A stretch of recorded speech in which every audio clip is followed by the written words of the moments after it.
कभी जिंदगी हमें ऐसे लोगों से मिलाती है जिन्हें हम उम्र भर नहीं भूल पाते और फिर उम्र भर उनके साथ रह भी नहीं पाते। बरसात की एक शाम थी। शहर के पुराने रेलवे स्टेशन पर भीड़ थी, लेकिन उस भीड़ में कुछ ऐसे चेहरे थे जो लोगों के बीच होकर भी अकेले दिखाई देते थे। अभय उन्हीं चेहरों में से एक था।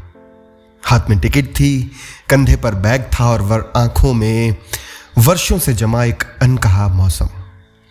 वो दिल्ली जाने वाली ट्रेन का इंतजार कर रहा था। तभी उसकी नजर प्लेटफॉर्म के दूसरे छोर पर खड़ी एक लेडी पे पड़ी।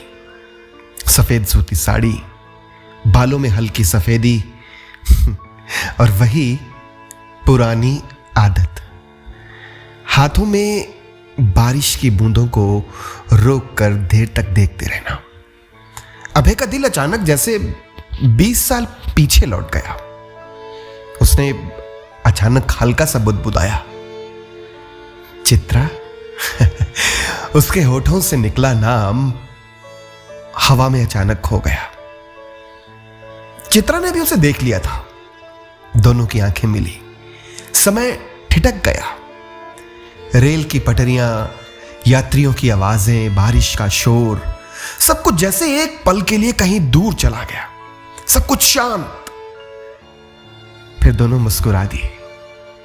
वैसे ही मुस्कान जिसमें शिकायतें भी थी, अपनापन भी था और उन दोनों के बीच गुजर चुके वर्षों का मौन भी। कैसी हो? अभय ने पास आकर पूछा। चित्रा हंस पड़ी। अजीब आदमी हो, इतने सालों बाद मिल रहे हो और वही सवाल पूछ रहे हो जो कॉलेज में हर रोज पूछा करते थे। तब भी जवाब नहीं मिलता था और अब भी नहीं मिलेगा। क्यों? क्योंकि कुछ सवालों का जवाब शब्दों में नहीं होता अभय, उन्हें सिर्फ जिया जा सकता है। अभय मुस्कुरा दिया। तुम आज भी वैसी बातें करती हो जिन्हें समझने में मुझे सालों लग जाते, और तुम आज भी वैसे बातें करते हो जिन्हें को सुनकर लगता है कि समय रुका हुआ है। दोनों हंस पड़े, लेकिन इस बार हंसी थोड़ी देर तक नहीं टिक सकी। उसके पीछे एक लंबी चुप्पी थी। ऐसी चुप्पी जो सिर्फ वही लोग समझ सकते हैं जिनको इस पीड़ा का एहसास हो, जिन्होंने किसी को खोया नहीं बल्कि समय के हवाले किया हो। स्टेशन के चाय वाले ने उन्हें 2 चाय कुल्हड़ में डालकर दे दी। बरसात तेज हो गई थी। छत पर गिरती बूंदें किसी पुराने गीत की तरह सुनाई दे रही थी। याद है? चित्रा ने पूछा। क्या? तुम कहा करते थे ना कि अगर कभी बिछड़ गए तो किसी स्टेशन पर जरूर मिलेंगे। अभय हंसा। हाँ, तब लगता था जिंदगी फिल्म है, और अब पता है कि जिंदगी फिल्म नहीं होती। क्यों? क्योंकि फिल्मों में लोग लौट आते हैं। वो कुछ पल रुका, और जिंदगी में लोग नहीं लौटते चित्रा। फिर क्या लौटता है? अभय ने उसकी आंखों में देखा। उनकी आवाज लौटती है, उनकी हंसी लौटती है, उनका नाम लौटता है, उनकी याद लौटती है। उसने धीमे स्वर में कहा, कभी कभी इंसान चला जाता है लेकिन उसकी मौजूदगी उम्र भर रह जाती है। चित्रा की पलकें झुक गई। तुम अब पहले से ज्यादा लिखने लगे हो क्या? नहीं।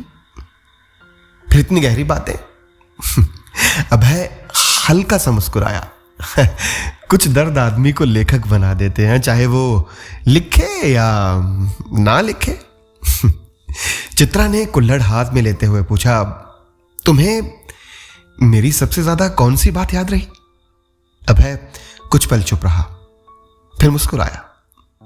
अजीब बात है। क्या? तुम्हारा चेहरा नहीं। चित्रा चौंकी।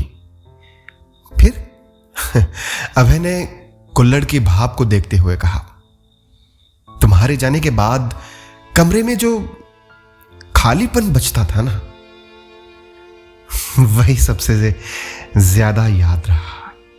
चित्रा कुछ नहीं बोली, क्योंकि कुछ बातें जवाब नहीं मांगती, सिर्फ चुभती है। कुछ देर दोनों चुप बैठे रहे।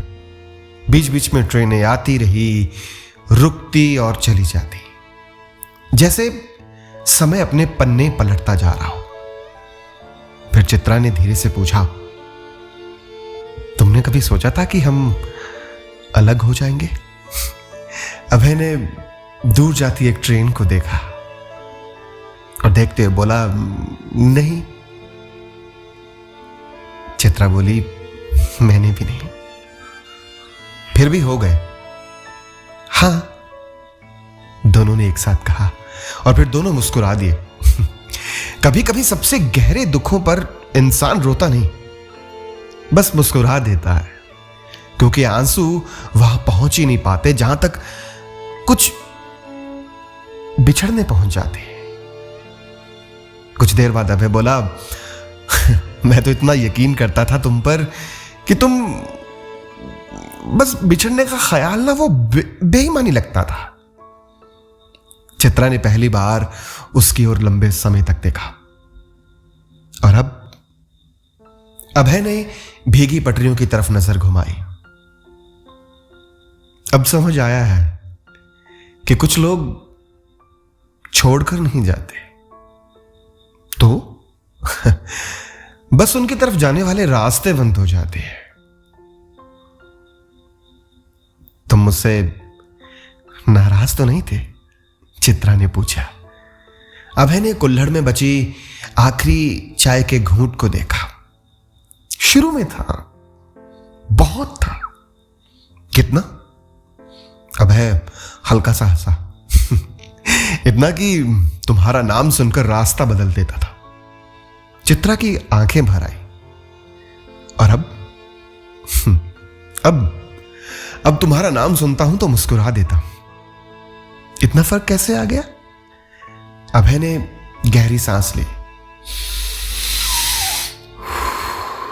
क्योंकि समय ने मुझे एक बात सिखाई। क्या?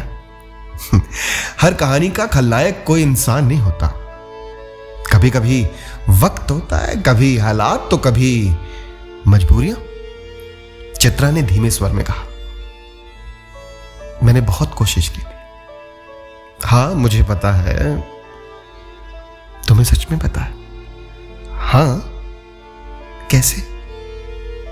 अभय की आवाज भर्रा गई, क्योंकि जो लोग कोशिश नहीं करते वो इतने साल बाद भी आंखें चुराते हैं। फरोका, और तुम आज भी मेरी आंखों में देख पा रही हो। चित्रा की पलकों से एक आंसू गिर पड़ा। बारिश ने उसे तुरंत अपने भीतर छुपा लिया। अब बारिश धीरे धीरे थमने लगी थी। लाउडस्पीकर पर ट्रेन आने की घोषणा हुई। अभय की ट्रेन। दोनों जानते थे कि यह मुलाकात लंबी नहीं है, और शायद यही सबसे बड़ी खूबसूरती भी थी इस मुलाकात की। कुछ मुलाकातें लंबी हो जाएं तो उनमें जीवन कम और हिसाब किताब ज्यादा आ जाता है। चित्रा ने धीरे से पूछा, क्या कभी मेरी याद नहीं आई? अबे हंस पड़ा। याद? कुछ क्षण चुप रहा, फिर बोला, याद तो उसे किया जाता है जो कभी चला जाए। चित्रा की आंखें उसकी आंखों में टिक गई। अभय ने आगे कहा, तुम तो हर जगह थी, किताबों में, बारिश में, पुराने गीतों में, स्टेशन की सीटी में, और वो मुस्कुराया। यहां तक कि कई बार अपने अकेलेपन में भी तुम्हारा हिस्सा मिला मुझे। चित्रा की आंखें भर आई और मैं सोचती रही कि शायद तुम मुझे भूल गए होगे। अभय ने धीरे से कहा, भूलना तो उन लोगों को पड़ता है जो यादों से बाहर निकल जाए। अच्छा, तुम कभी बाहर निकली ही नहीं। एक बात पूछूं? चित्रा ने कहा। पूछो। अगर जिंदगी दोबारा मिले तो क्या तुम मुझे फिर चुनोगे? अभय कुछ देर तक उसे देखता रहा, जैसे किसी पुराने खत का आखिरी पन्ना पढ़ रहा। फिर वह मुस्कुराया और बोला, नहीं। चित्रा की आंखों में हल्की चोट उतर आई। क्यों? अभय ने कहा, क्योंकि इस बार मैं तुम्हें चुनना नहीं चाहूंगा। तो मैं चाहूंगा कि इस बार खुद किस्मत हमें चुन ले। चित्रा चुप रही। अभय बोला, क्योंकि लोग तो एक दूसरे को चुन लेते हैं चित्रा, मगर हार तो अक्सर किस्मत से होती है, क्योंकि वो हमें नहीं चुनते। ट्रेन प्लेटफॉर्म पर आ चुकी थी। लोग भाग रहे थे, आवाजें थी, हलचल थी, लेकिन उन दोनों के बीच एक अजीब सी शांति थी, जैसे वो दोनों जान चुके हों कि जो होना था वो बहुत पहले हो चुका। अब सिर्फ उसे स्वीकार करना बाकी है। अभय ने बैग उठाया। चलूं? चित्रा ने सर हिला के कहा, हां। अपना ख्याल रखना, तुम भी। अभय कुछ कदम चला और फिर अचानक मुड़ा। बोला, चित्रा। हां? हमारा रिश्ता क्या था? चित्रा कुछ देर सोचती रही। बारिश की आखिरी बूंद उसकी हथेली पर गिरी। उसने उसे देखा, फिर अभय की ओर देखकर बोली, शायद एक ऐसा घर जिसमें हम कभी रह नहीं पाए। अभय की आंखें भर आई। और क्यों नहीं रह पाई? चित्रा मुस्कुराई, लेकिन इस बार उसकी मुस्कान में बरसों की थकान थी, क्योंकि कुछ घर रहने के लिए नहीं बनते अभय, तो किस लिए बनते हैं? चित्रा ने कहा, याद आने के लिए। कुछ क्षण दोनों एक दूसरे को देखते रहे। फिर चित्रा ने धीमे स्वर में कहा, कुछ रिश्ते साथ रहने के लिए नहीं आते अभय, वो सिर्फ याद बनने के लिए आते हैं। अभय ट्रेन में चढ़ गया। ट्रेन चल पड़ी। चित्रा धुंधली पड़ने लगी थी। अभय ने शीशे पर उंगली रखी, जैसे दूर खड़ी चित्रा के चेहरे को आखिरी बार छू लेना चाहता हो। फिर उसे अचानक याद आया कि 20 साल पहले इसी तरह एक स्टेशन पर चित्रा ने हंसते हुए कहा था, देखना, बूढ़े होकर भी मिलोगे तो पहचान लोगे। अभय की आंखों में पहली बार आंसू निकले। उसने खिड़की से बाहर देखते हुए फुसफुसाया,